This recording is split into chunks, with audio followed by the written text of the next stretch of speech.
Hello everyone and welcome to GS fighters. दोस्तों आज है 26 नवंबर और 26 नवंबर के लिए जो भी करंट अफेयर के प्रश्न बनेंगे हम उन सभी प्रश्नों को इस वीडियो में डिस्कस करेंगे। अगर वीडियो पसंद आता है आप लाइक कर सकते हो।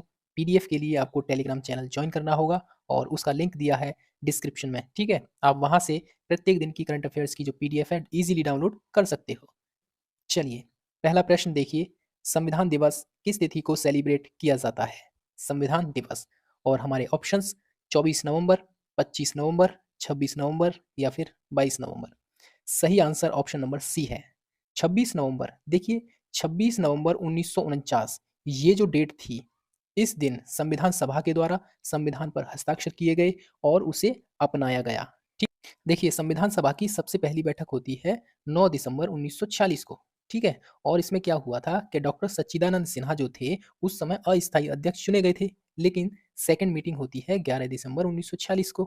उसमें क्या था कि डॉक्टर राजेंद्र प्रसाद को स्थायी अध्यक्ष चुना गया था और अगली मीटिंग होती है 13 दिसंबर 1946 को। इसमें क्या किया था कि जो पंडित जवाहरलाल नेहरू साहब थे उन्होंने जो है उद्देश्य प्रस्ताव को पेश किया था संविधान सभा में। ठीक है, संविधान सभा जो थी ये इसने जो काम किया था अनेक समितियों के माध्यम से काम किया था और उसमें एक प्रारूप समिति थी, बहुत ही महत्वपूर्ण समिति थी और इस प्रारूप समिति के पास जिम्मेदारी थी संविधान के निर्माण की। ठीक है, इसके अध्यक्ष थे डॉक्टर भीमराव अंबेडकर, साथ में 6 सदस्य और भी थे। ठीक है जी, और इस प्रारूप समिति ने संविधान का निर्माण किया 2 साल 11 महीने 18 दिन में। ठीक है, संविधान बनकर तैयार हुआ और 26 नवंबर 1949 को इसे अपनाया गया था। ठीक है, लेकिन संविधान के कुछ पोर्शंस उसी दिन लागू हो गए थे, यानी 26 नवंबर को ही लागू हो गए थे, बट पूर्ण रूप से जो संविधान था वो 26 जनवरी 1950 को लागू हो गया था। ठीक है, और इसीलिए हम 26 जनवरी 1950 को गणतंत्र दिवस के रूप में सेलिब्रेट करते हैं। ओके, ध्यान रखेंगे 26 नवंबर 1949 को जो संविधान दिवस सेलिब्रेट किया जाता है, वर्ष 2015 से हम इसको सेलिब्रेट करते हैं। ठीक है, तो ये सारी डिटेल्स आप ध्यान रखेंगे 26 नवंबर 1949। और एक चीज़ और याद रखेंगे 26 नवंबर को ही हम सेलिब्रेट करते हैं राष्ट्रीय दुग्ध दिवस। ठीक है, राष्ट्रीय दुग्ध दिवस क्यों सेलिब्रेट करते हैं? क्योंकि मिल्कमैन ऑफ इंडिया या कह सकते हैं कि श्वेत क्रांति के जो जनक हैं डॉक्टर वर्गीज कुरियन की जो बर्थ एनिवर्सरी होती है वो 26 नवंबर को ही होती है। ठीक है, और 26 नवंबर को ही हम लोग राष्ट्रीय दुग्ध दिवस सेलिब्रेट करते हैं और ये सेलिब्रेट किया जा रहा है वर्ष 2014 से। ठीक है, ध्यान रखेंगे राष्ट्रीय दुग्ध दिवस और राष्ट्रीय संविधान दिवस जो है 2015 से सेलिब्रेट किया जा रहा है। ठीक है जी, और एक चीज़ और मैं बताऊं आपको, जो भारत है अपना दुनिया भर में फर्स्ट पोजीशन पर है मिल्क प्रोडक्शन में। सेकंड पोजीशन पर आपको मिलेगा यूएसए और इंडिया के अंदर ही बात की जाए तो राजस्थान टॉप पोजीशन पर है। ध्यान रखना उत्तर प्रदेश नहीं, राजस्थान टॉप पोजीशन पर है। ठीक है, और एक ऑपरेशन होता है ऑपरेशन फ्लड जो कि 1970 में शुरुआत होती है इसकी। ये भी श्वेत क्रांति से संबंधित है और इसको लॉन्च किया था राष्ट्रीय डेयरी विकास परिषद के द्वारा। ठीक है, और ये दुग्ध के प्रोडक्शन से संबंधित है ये। ओके, चलिए, तो ये सारी डिटेल आप याद रखेंगे। आयुर्वेद चिकित्सकों के द्वारा नवाचार को बढ़ावा देने के लिए निम्न में से पहल की शुरुआत की गई है। किस पहल की शुरुआत? वीर, आयुष्मान, चिरकाल या अग्नि? देखिए ये जो पहल है अग्नि है। ठीक है, अग्नि नाम है इसका और इसकी एक फुल फॉर्म भी है AGNI, इसकी एक फुल फॉर्म भी है जिसका मतलब होता है आयुर्वेद ज्ञान नैपुण्य पहल। आई फॉर मतलब इनिशिएटिव होता है और इसको हिंदी में बोलते हैं पहल। ठीक है, आयुर्वेद ज्ञान नैपुण्य पहल, और ये शुरू की गई है ये जो पहल है आयुर्वेद विज्ञान अनुसंधान परिषद के द्वारा और इसका जो मुख्य उद्देश्य है वो आयुर्वेद चिकित्सा पद्धति को साइंटिफिक रूप से सर्टिफाई और एविडेंस बेस्ड इवेल्यूएशन करना, उसके माध्यम से उसे व्यवहारिक प्रथाओं की मुख्य धारा में लेकर आना, यानी कि लोगों का इलाज आयुर्वेदिक तौर तरीकों से करना इसका मुख्य उद्देश्य है। ठीक है, इस पहल का। चलिए अगला प्रश्न है, भारतीय रिजर्व बैंक ने city bank, bank of Baroda यानी BOB और IOB यानी इंडियन ओवरसीज बैंक पर कुल कितने करोड़ रुपए का जुर्माना लगाया है? यहाँ पर देखिए कंबाइंड रूप से तीनों पर लगाया है 10.34 करोड़ रुपए का। ठीक है, यानी 10.34 करोड़ रुपए का इन पर जुर्माना लगाया है।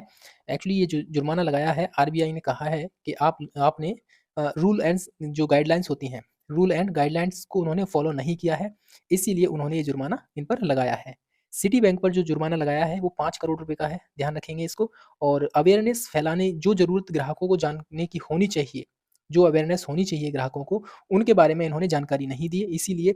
और साथ में फाइनेंशियल सर्विसेज़ की आउटसोर्सिंग पर जो रूल्स होते हैं, उनको इन्होंने ब्रेक किया। इसीलिए जो सिटी बैंक पर इन्होंने 5 करोड़ रुपए का जुर्माना लगाया है, और बैंक ऑफ बड़ौदा पर लगाया है इन्होंने 4.34 करोड़ रुपए का, और इंडियन ओवरसीज़ बैंक पर लगाया है इन्होंने 1 करोड़ रुपए का, जो ऋण अग्रिम से रिलेटेड जो रूल इन्होंने ब्रेक किए थे उसके लिए। कुल मिला के इन्होंने रूल्स और गाइडलाइन को फॉलो नहीं किया है, इसीलिए इन तीनों बैंक्स पर जो है इतना जुर्माना लगाया है। बस याद रखेंगे, सिटी बैंक पर 5 करोड़ का, बैंक ऑफ बड़ौदा पर 3.34 करोड़ का, और इंडियन ओवरसीज़ बैंक पर 1 करोड़ का जुर्माना लगाया है। ठीक है? निम्न में से किस देश ने दिल्ली स्थित अपने दूतावास को स्थायी रूप से बंद करने की घोषणा कर दी है? आपके ऑप्शंस: पाकिस्तान, अफगानिस्तान, म्यांमार या फिर चाइना।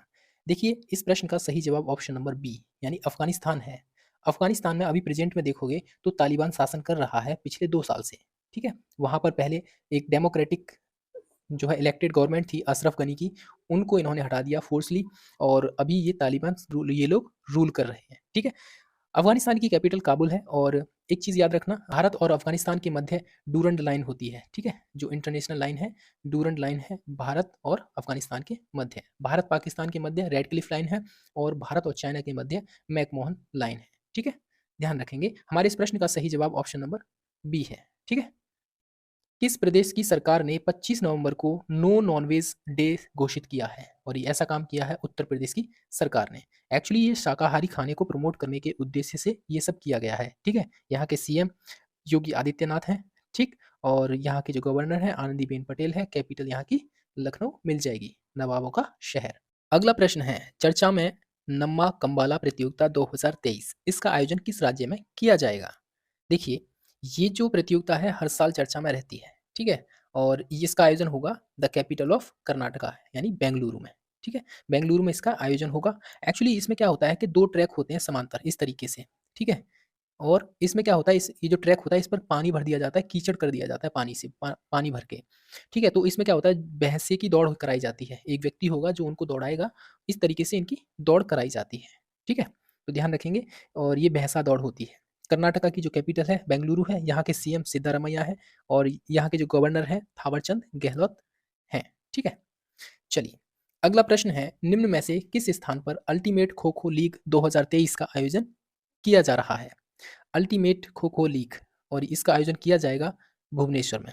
ओडिशा की कैपिटल भुवनेश्वर में, और यहाँ के सीएम नवीन पटनायक हैं, गवर्नर हैं रघुबर दास। ओके, चलिए, अगला प्रश्न है, हाल ही में आईसीसी ने यानी कि इंटरनेशनल क्रिकेट काउंसिल के द्वारा भ्रष्टाचार के खिलाफ एक बड़ा कदम उठाते हुए मार्लेन सैमुअल्स को 6 साल के लिए बैन कर दिया है, और ये बताना है आपको ये किस देश के खिलाड़ी हैं।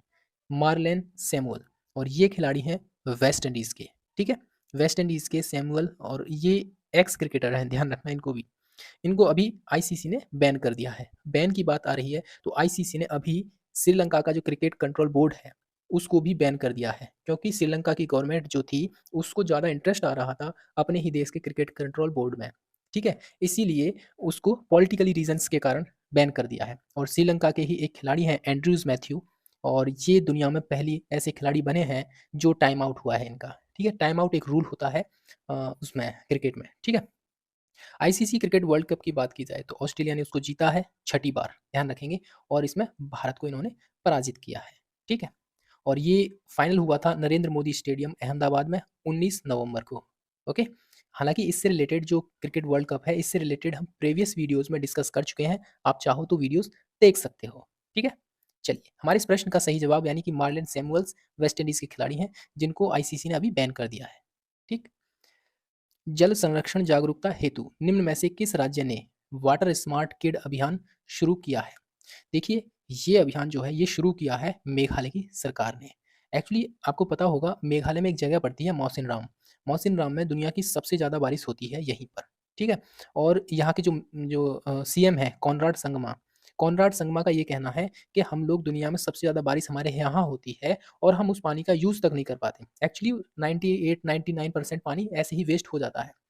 तो वाटर के प्रति जागरूकता फैलाने के लिए, जल संरक्षण के बारे में जागरूकता फैलाने के लिए स्पेशली यूथ में ठीक है? जो वहाँ का युवा है, उन पानी के बारे में जागरूकता फैलाने के लिए ये सब जो है एक अभियान चलाया गया है और ये जो अभियान है वाटर स्मार्ट किड कैंपेन, ये जल जीवन मिशन के तहत चलाया गया है। ठीक है? ध्यान रखेंगे इसको। और आपको मैं बताऊँ कि मेघालय में 1000 प्लस जो तालाब हैं उनकी भी जो है उनकी भी स्थापना की जा रही है। ठीक है? चलिए, देखिए प्रश्न तो इतने ही थे बट कुछ फैक्ट हैं, इनको याद रखेंगे आप। 26 नवंबर को सेलिब्रेट किया गया है, एक तो संविधान दिवस, ठीक है? संविधान दिवस और राष्ट्रीय दुग्ध दिवस। नरेंद्र मोदी बने हैं देश के पहले ऐसे प्राइम मिनिस्टर जिन्होंने उड़ाया है एलसीए यानी कि लाइट कॉम्बैट एयरक्राफ्ट तेजस को उड़ाया है, ऐसे पहले प्रधानमंत्री बने हैं। वैश्विक व्यावसायिक लेखाकार सम्मेलन 2023 का उद्घाटन अभी नई दिल्ली में हुआ है। भारत और अमेरिका ने संयुक्त रूप से विज्ञान में भविष्य के लीडर्स के निर्माण हेतु फैकल्टी लीडरशिप सम्मेलन, ध्यान रखेंगे फैकल्टी लीडरशिप सम्मेलन का आयोजन हुआ है विज्ञान में भविष्य के लीडर्स के निर्माण के लिए भारत और अमेरिका के मध्य। दुनिया के पहले थ्री डी प्रिंटेड मंदिर का अनावरण तेलंगाना में हुआ है। बुंदेलखंड एक्सप्रेसवे बनेगा उत्तर प्रदेश का पहला सोलर एक्सप्रेसवे। ध्यान रखेंगे ये क्वेश्चन वो होते हैं जो कुछ फैक्ट्स होते हैं नए और कुछ होते हैं जो हम प्रीवियस वीडियोस में क्वेश्चंस डिस्कस कर चुके होते हैं। ठीक है, जैसे हमने इसको डिस्कस कर लिया है, इसको डिस्कस कर लिया, इसको डिस्कस नहीं किया था। ठीक है, तो फैक्ट्स और रिवीजन दोनों ही यहाँ पर आपको मिल जाएंगे। मीराबाई जो थी उनकी जन्मोत्सव हुआ है कौन सा 525वां जयंती हुई है और इस उपलक्ष्य में 525 रुपए का सरकार ने सिक्का जारी किया है।